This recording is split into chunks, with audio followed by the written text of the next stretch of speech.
In the year 452 AD, the people of Rome feared a name more than any other: Attila, the ruler of the Huns, the so-called Scourge of God.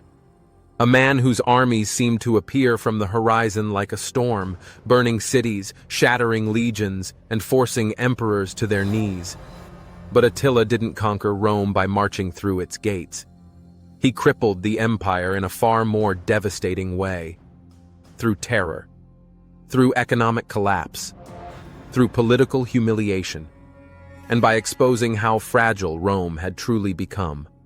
This is the story of how one warlord from the Eurasian steppe nearly brought the Western Roman Empire to its final breaking point. Part 1. Rome on the brink.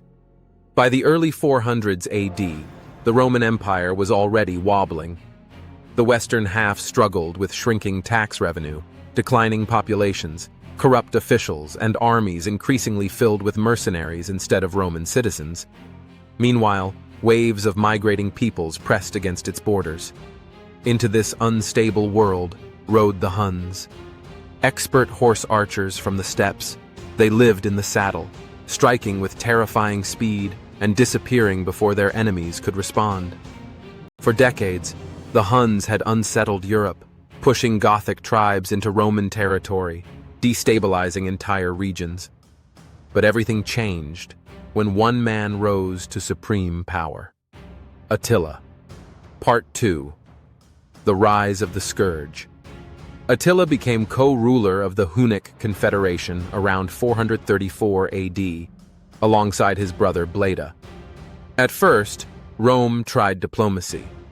The Eastern Roman Empire, wealthier and more stable than the West, paid the Huns enormous annual tributes just to keep them from attacking. Gold poured north across the Danube. But Attila wanted more. After eliminating his brother, most likely through murder, he became sole ruler, and his ambitions exploded. In the 440s, Attila unleashed massive campaigns against the Eastern Empire, smashing fortified cities in the Balkans, looting towns that had stood untouched for centuries, and marching within striking distance of Constantinople itself. The Eastern Romans were forced into humiliating treaties, tripling tribute payments and surrendering borderlands. Attila had discovered Rome's greatest weakness. It could be extorted. Part 3. Turning west. Once the East had been drained of gold, Attila turned his eyes toward the Western Roman Empire. There, a strange opportunity emerged. In 450 AD, Princess Honoria, the sister of Emperor Valentinian III, sent Attila a ring, begging him to rescue her from an unwanted marriage. Attila took it as a marriage proposal, and demanded half of the Western Empire as her dowry. Rome refused. That refusal became Attila's excuse for invasion. In 451, he led a massive coalition, Huns, Ostrogoths, Gepids, and other subject peoples, across the Rhine into Gaul. Cities burned. Refugees fled. The Roman general Flavius Aetius scrambled to assemble his own coalition of Roman forces and barbarian allies, including the Visigoths. The two sides finally collided at the Battle of the Catalaunian Plains, one of the bloodiest encounters of late antiquity. The fighting was brutal and inconclusive. Attila withdrew, but his army remained intact. Rome had survived, but barely. Part 4. The Invasion of Italy. The following year, Attila struck again, this time directly into Italy. Northern cities fell one by one. Aquileia was razed so thoroughly, later generations claimed grass would never grow there again. Milan was sacked. Padua burned. Terror rippled south toward Rome itself. The Western Empire panicked. Its resources were drained. Its armies stretched thin, and the capital stood exposed. Then something remarkable happened. Instead of marching on Rome, Attila halted. A delegation met him on the banks of the Po River, led by Pope Leo I. What exactly was said between the Pope and the conqueror remains a mystery. Later legends claimed divine visions scared Attila away. In reality, more practical reasons probably mattered: famine, disease in his camp, supply problems, and the threat of Eastern Roman armies attacking his rear. Still, the damage had been done. Italy was shattered. Part 5. How Attila crippled Rome. Attila didn't topple the Western Roman Empire outright, but he left it bleeding. First, it was economic devastation. Northern Italy and Gaul were critical tax-producing regions.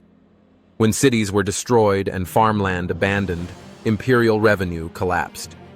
The government struggled to pay soldiers, maintain roads, or defend borders. Second was military exhaustion. Rome had to rely heavily on barbarian allies to fight Attila.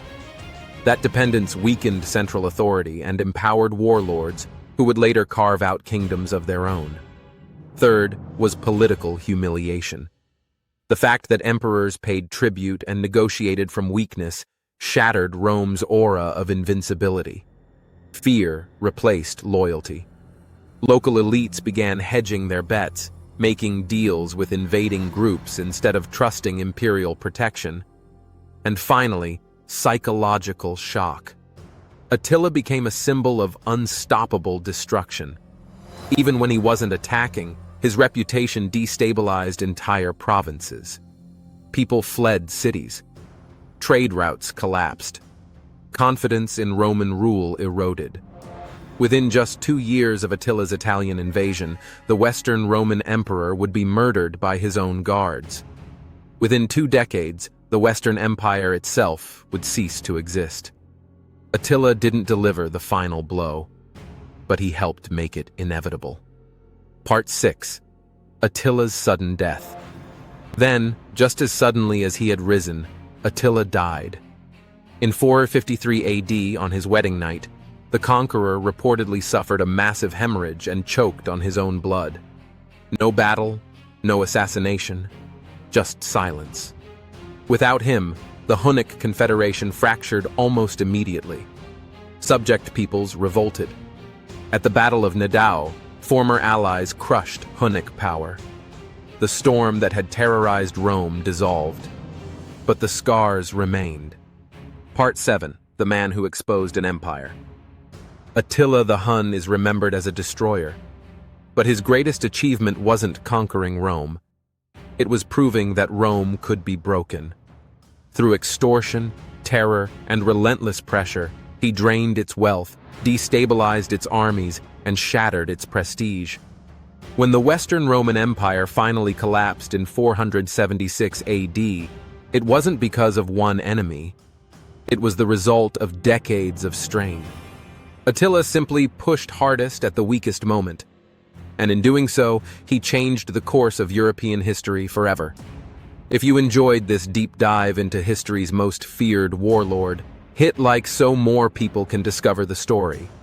Subscribe for more cinematic documentaries on ancient and forgotten civilizations. And tell us in the comments, which figure terrified Rome more, Attila the Hun or Hannibal? Thanks for watching this episode from the History Buff.